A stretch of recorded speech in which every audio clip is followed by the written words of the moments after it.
نام سنا ہوگا محمود غزنوی اور ایاز کا، ان کا باہم محبت کا رشتہ بہت گہرا تھا۔ ایاز ٹوٹ کے چاہتا تھا بادشاہ کو، اب دیگر مصاحبین حسد کرتے تھے، بغض رکھتے تھے، وہ کہتے تھے یہ کوئی کیا اس میں کرشمہ اور کمال ہے کہ بادشاہ اس کو اتنا ہی چاہتا ہے۔ تو بادشاہ جب ان وزراء کا، مشیروں کا حسد حد سے بڑا ہوا دیکھا تو ایک دن سب کو اپنے دربار میں حاضر کیا۔ دربار میں ایک تالاب تھا، تو اس میں مٹھی بھر کے موتیوں کی پھینک دی اور ایک ایک وزیر کو کہا کہ یہ موتی نکال کے لاؤ، اور یہ خیال کرنا کہ تمہارا لباس بھی، تمہارا بدن بھی نہیں بھیگنا چاہیے۔ تو سب نے کہا کہ یہ عجیب بات ہے کہ حوض کی تہ سے موتی نکال کے لائیں اور لباس بھی نہ بھیگے اور بدن بھی نہ بھیگے، یہ تو لازمی ہوگا۔ پھر دوسرے وزیر کو کہتا کہ یہ موتی نکال کے لاؤ، تمہارا لباس بھی نہیں بھیگنا چاہیے، تمہارا بدن بھی نہیں بھیگنا چاہیے۔ تو وہ آگے سے حجت کرتا یہ کیسے ہو سکتا ہے کہ بدن بھی اور لباس بھی نہ بھیگے اور موتی بھی نکال لاؤں؟ تیسرے کو، چوتھے کو، پانچویں کو، ہر ایک آگے سے حجت کرے، یہ کیسے ہو سکتا ہے؟ پھر ایاز آ گیا تو بادشاہ نے ایاز کو کہا کہ یہ موتی نکال کے لانے ہیں اور تمہارا لباس بھی اور تمہارا بدن بھی نہیں بھیگنا چاہیے۔ ایاز نے فوراً چھلانگ لگائی اور موتی نکالے۔ جب باہر نکلا تو بدن اور لباس پانی سے نچڑ رہا تھا، تو ایسے موتی بادشاہ کو پیش کیے اور بدن کپ کپا رہا تھا۔ تو بادشاہ بڑے غصے سے کہا کہ ایاز، تمہارا بدن بھیگ گیا، تمہارے کپڑے بھی بھیگ گئے، میں نے کہا تھا لباس بھی نہیں بھیگنا چاہیے، کپڑے بھی نہیں بھیگنے چاہیے۔ تو ایاز بڑی لجاجت سے عرض کرنے لگا، بادشاہ سلامت، آپ کے دو حکم تھے، ایک یہ کہ موتی نکال کے لانے ہیں، دوسرا حکم یہ تھا کہ لباس اور کپڑے بھیگنے نہیں چاہیے۔ تو ایک حکم میں نے پورا کر دیا ہے، دوسرے کی معافی چاہتا ہوں۔ تو صاحب، اللہ نے حضرت انسان کے سینے میں جذبات کا ایک جہاں آباد کیا ہے، شیطان کو بھی انسان کے پیچھے لگا دیا، اس کی آزمائش کے لیے، اس کے امتحان کے لیے۔ نفس بھی اس کے اندر موجود ہے، اور دوسری جانب اس کو گناہوں سے منع بھی کیا اور نیکی کی تلقین بھی کی۔ اب کتنی مشکل زندگی ہے حضرت انسان کی، آئی جان شکنجے اندر جویں ویلنے دے وچ گنا، کتنی مشکل زندگی ہے۔ خواہشیں ہیں کہ آوارہ ہیں، آرزویں ہیں کہ بے قابو ہیں، اور دوسری جانب اللہ کا حکم ہے۔ اب کیا کرے؟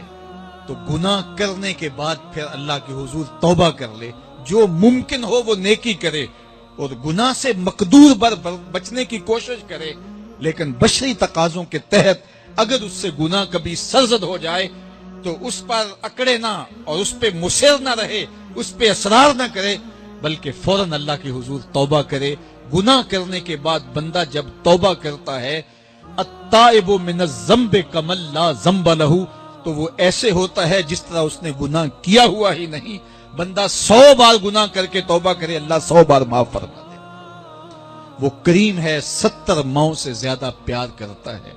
تو بندے اس کی دہلیز پہ جب توبہ کرتے ہیں، رجوع کرتے ہیں اور اس سے معافی مانگتے ہیں، تو وہ یہ نہیں دیکھتا کہ یہ گناہگار کتنا بڑا ہے، وہ یہ دیکھتا ہے کہ یہ میری دہلیز پہ آیا ہے اور اس کے ما قبل کے سارے گناہ معاف بھی کرتا ہے، بلکہ گناہوں کو بدل کے نیکیوں میں بھی تبدیل کر دیتا ہے۔ آئیے اب قرآن مجید میں ان لوگوں کی کہانی بھی پڑھیے جو اپنی زندگی کو اپنے مالک کے نام لگا چکے ہیں، اور ان سے اگر کوئی معاملہ سرزد ہو جاتا ہے تو وہ کس قدر اللہ سے ڈرتے ہیں۔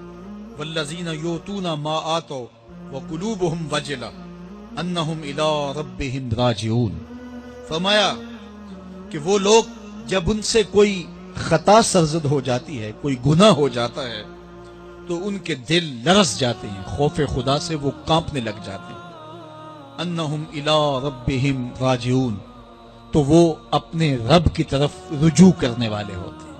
اگر ان سے کبھی کوئی گناہ سرزد ہو جائے، ان سے کوئی غلطی سرزد ہو جائے، تو پھر اس پہ ضد نہیں کرتے، اس پر مصر نہیں ہو جاتے، اس پر حجتیں اور دلیلیں نہیں لاتے، بلکہ وہ کیا کرتے ہیں؟ فوراً اللہ کے حضور رجوع کرتے ہیں اور معافی مانگتے ہیں، اور اللہ کو یہ بہت پسند ہے کہ کوئی مجھ سے معافی مانگے، اور اللہ انہیں معاف کر دیتا ہے۔ اللہ اکبر۔ حضرت عبداللہ ابن مسعود رضی اللہ تعالیٰ عنہ فرماتے ہیں کہ مومن کی یہ شان ہے کہ جب وہ گناہ کر بیٹھے تو وہ یوں محسوس کرتا ہے جس طرح پہاڑ تلے آ گیا.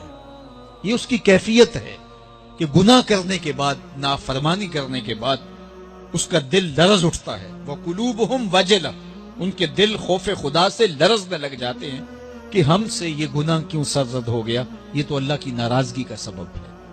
تو حضرت عبداللہ ابن مسعود فرماتے ہیں یوں محسوس کرتے ہیں جس طرح پہاڑ تلے آ گیا ہے اور پہاڑ ابھی گر جائے گا اور انہیں کچل دے گا. تو وہ جلدی جلدی تلافی کرتے ہیں، توبہ کرتے ہیں، رجوع اللہ کرتے ہیں تاکہ ہمارا گناہ معاف ہو جائے. اور منافق کی مثال بھی بیان کی گئی.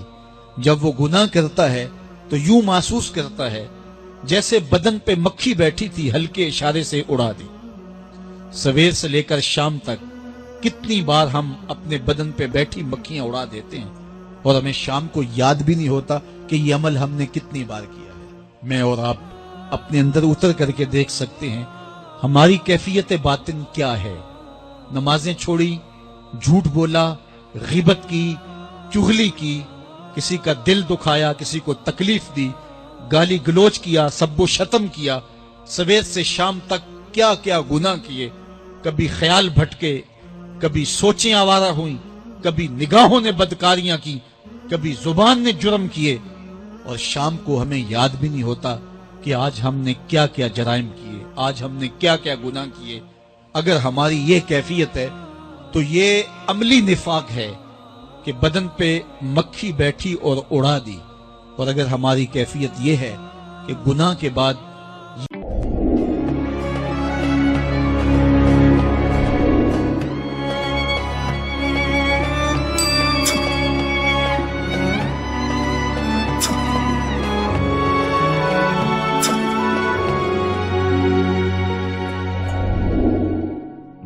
یہ محسوس ہوتا ہے کہ ہم پہاڑ تلے آ گئے اور اللہ کی ناراضگی ہم نے مول لے لی اور جلدی جلدی توبہ کر کے رجوع کرنے کی جانب بڑھتے ہیں، تو پھر مبارک ہو. نہیں تو مجھے اور آپ کو اپنا محاسبہ کرنا چاہیے. ہمارے دلوں پر زنگ چڑھ گئے ہیں اور ہماری کیفیت یہ ہو گئی ہے کہ گناہ کرنے کے بعد بھی ہم ڈٹے رہتے ہیں. جبکہ زندگی اصحاب رسول کی دیکھیے ان سے بھی کبھی کوئی خطا سرزد ہو جاتی تو وہ فوراً اس گناہ کی تلافی کے لیے حضور کی بارگاہ میں حاضر ہو جاتے. حضرت ابو لبابہ رضی اللہ تعالیٰ عنہ نے اپنے آپ کو مسجد نبوی کے ستون کے ساتھ بندھوا دیا اور کہا کہ جب تک میری معافی نہیں ہوگی تب تک اپنے آپ کو کھلواؤں گا نہیں. اور پھر جب ان کی بخشش کا اعلان ہوا تو پھر حضور کے ہاتھوں سے اپنے آپ کو انہوں نے کھلوایا. ایک خاتون حضور کی خدمت میں حاضر ہوئی اور عرض کی یا رسول اللہ صلی اللہ علیہ وسلم، مجھ سے بدکاری سرزد ہو گئی ہے اور میرے پیٹ میں بچہ ہے اور میں چاہتی ہوں کہ آخرت کی سزا کی بجائے دنیا کے اوپر اس کی سزا مجھے دے دی جائے تاکہ میں پاک ہو جاؤں اور صاف ہو جاؤں، کیونکہ آخرت کی سزائیں بہت سخت ہیں. اللہ کے محبوب علیہ السلام نے جبریل امین سے ایک دن پوچھا تھا مجھے جہنم کے عذابوں کا ذکر سناؤ. تو عرض کی یا رسول اللہ صلی اللہ علیہ وسلم، سب سے ہلکا عذاب، اخف العذاب، ہلکا ترین عذاب یہ ہے کہ جہنمی کے پاؤں میں آگ کے جوتے رکھے جائیں گے. باقی اس کے پورے بدن پہ آگ نہیں ہوگی، صرف آگ کے جوتے اس کو پہنائے جائیں گے. لیکن اس کی حدت، گرمی اور شدت اتنی ہوگی، یغلی منہما دماغہ، اس کی شدت سے اس کا دماغ پگھل کر ناک اور کانوں کے ذریعے سے باہر آنا شروع ہو جائے. یہ سب سے ہلکے عذاب کی کیفیت ہے. اور جو عذاب سخت ہیں الیاذ باللہ، اللہ تعالیٰ قرآن مجید میں فرماتا ہے ثم لا يموت فیہا ولا یحیا. اس بڑے عذاب کا ذکر کیا جو جہنمیوں کو دیا جائے گا. فرمایا اس عذاب کی کیفیت یہ ہوگی بندہ نہ جیے گا نہ مرے گا. جیے گا اس لیے نہیں کہ آگے اور پیچھے، دائیں اور بائیں آگ ہی آگ ہوگی، تو اس آگ میں جینا کو جینا تو نہیں ہوگا. اور مرے گا اس لیے نہیں کہ موت کو موت آ چکی ہوگی. جنت میں جنتیوں کو ایک ہی ڈر اور خدشہ ہوگا کہیں موت نہ آ جائے، اور جہنمیوں کو ایک ہی امید ہوگی کہیں موت آ جائے اور جان چھوٹ جائے. اللہ تعالیٰ مینڈے کی شکل میں موت کو لائے گا اور موت کو ذبح کیا جائے گا. جنتی جنت سے اور جہنمی جہنم سے دیکھ رہے ہوں گے. جب موت کو ذبح کر دیا جائے گا اب موت نہیں ہے، تو جنتی اتنے خوش ہو جائیں گے کہ اگر موت کو موت نہ آئی ہوتی تو یہ خوشی سے مر جاتے، اور جہنمی اتنے مایوس، دکھی اور پریشان ہوں گے کہ اگر موت کو موت نہ آئی ہوتی تو یہ صدمے سے مر جاتے۔ تو وہ کتنا سخت عذاب ہوگا، الیاذ باللہ کے ہلکے ترین عذاب کی کیفیت یہ ہے کہ پاؤں میں آگ کا جوتا اور دماغ پگھل کے ناک اور کانوں کے راستے سے باہر آ جائے۔ تو اس نے عرض کی یا رسول اللہ صلی اللہ علیہ وسلم میرے اوپر حد جاری کر دیجئے، اور اس نے کہا کہ میرے پیٹ میں جو ہے وہ بچہ ہے۔ اللہ کے محبوب علیہ السلام نے فرمایا جاؤ جب بچہ پیدا ہو تو پھر آنا۔ وہ چلی گئی، تو جب بچہ پیدا ہوا تو گود میں اٹھائے پھر حضور کی خدمت میں حاضر ہوئی اور عرض کی یا رسول اللہ یہ ہے بچہ جو میں نے گناہ کیا تھا، بدکاری کی تھی، آج یہ اس کی نشانی ہے۔ تو اللہ کے محبوب علیہ السلام نے فرمایا کہ اسے لے جاؤ اور اسے دودھ پلاؤ، اور جب یہ کچھ کھانے پینے لگ جائے گا تو پھر آنا۔ تو تھوڑی دیر کے بعد، کچھ دنوں کے بعد وہ دوبارہ حاضر ہوئی اور اس نے اس بچے کے ہاتھ میں روٹی کا ٹکڑا دیا ہوا تھا اور عرض کی یا رسول اللہ دیکھ لیجئے اب یہ روٹی کھانے لگ گیا ہے۔ اللہ اکبر۔ تو اللہ کے محبوب نے فرمایا انہیں لے جاؤ اور جا کے انہیں سنسار کر دو۔ اس کی یہ حد بنتی تھی، اس کو سنسار کیا اور اس نے خود یہ سزا اپنے لیے قبول کی۔ مائز ابن مالک اسلمی عرض کی یا رسول اللہ طہرنی، مجھے پاک کر دیجئے۔ میرے حضور نے فرمایا جاؤ اللہ سے معافی مانگو۔ وہ گئے اور معافی مانگی، بے چینی اتنی تھی، پھر آ گئے اور عرض کی طہرنی یا رسول اللہ، حضور مجھے پاک کر دیجئے۔ فرمایا جاؤ اللہ سے معافی مانگو۔ وہ گئے، معافی مانگی، پھر پلٹ آئے، تیسری مرتبہ، چوتھی مرتبہ۔ آقا کریم نے فرمایا فیما اطہرک، تمہیں کہا اللہ سے معافی مانگو، کریم ہے معاف کر دے گا، تم پھر پلٹ آتے ہو، تمہیں کس جرم سے پاک کروں؟ قال من الزنا، عرض کی مجھ سے بدکاری ہو گئی ہے اور میں چاہتا ہوں کہ دنیا پر فارغ ہو جاؤں۔ حضور نے فرمایا کہ اس کا توازن عقلی تو ٹھیک ہے، عرض کی حضور صحیح الحواس ہے۔ کہا کہ یہ نشے میں تو نہیں کہہ رہا، کسی نے اٹھ کے منہ سونگا، کہا حضور ایسی بات بھی نہیں ہے۔ فرمایا تم سوچ لو کیا کہہ رہے ہو؟ کہا حضور جو میں کہہ رہا ہوں وہ سچ کہہ رہا ہوں، مجھ سے گناہ سرزد ہو گیا اور میں چاہتا ہوں کہ دنیا پر ہی فارغ ہو جاؤں۔ اللہ کے محبوب علیہ السلام نے فرمایا کہ انہیں سنسار کر دو۔ مائز ابن مالک اسلمی کو سنسار کر دیا گیا۔ جب ان کا جنازہ اٹھا تو حضور بھی جنازے کے جلوس میں تھے۔ کسی کی زبان سے نکلا لو مائز نے گناہ کیا تھا، بس یہ بات سننے کی دیر تھی، اللہ کے محبوب کے چہرے پہ جلال آ گیا۔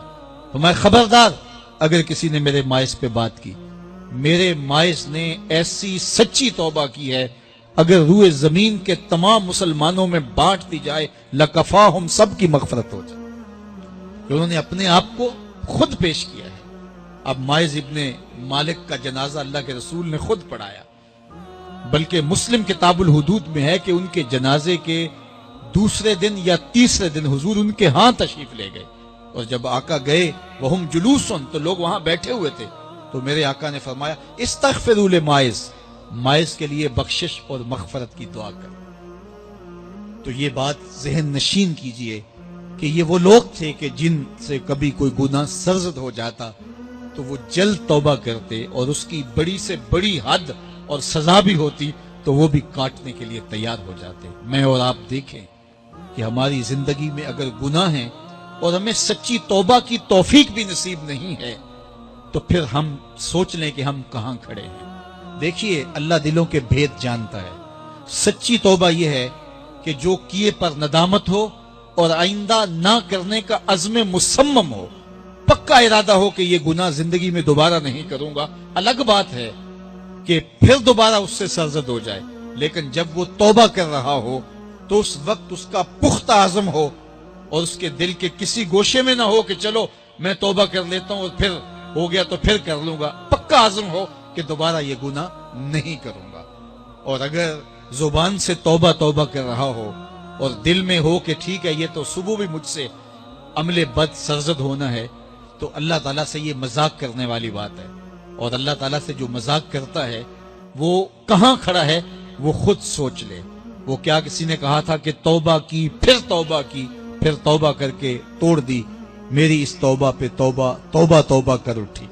تو ایسی توبہ نہیں ہے کہ جو رسماً کسی مجلس میں چلے گئے، کسی اجتماع میں چلے گئے تو سب لوگوں نے توبہ توبہ کی تو وہ بھی توبہ توبہ کرتا رہا، لیکن اس کا عزم مصمم پختہ ارادہ نہیں تھا گناہوں کو چھوڑنے کا، تو یہ توبہ نہیں، یہ مذاق ہے۔ اس لیے اللہ کے حضور سچی توبہ یہ ہے کہ ما قبل کے گناہوں سے ندامت پیدا ہو جائے اور سچے دل سے ارادہ کیا جائے، پختہ عزم کیا جائے کہ دوبارہ میں یہ گناہ نہیں کروں گا۔ یہ الگ بات ہے کچھ عرصے بعد اس سے پھر سرزد ہو جائے، پھر وہ گناہ ہو جائے۔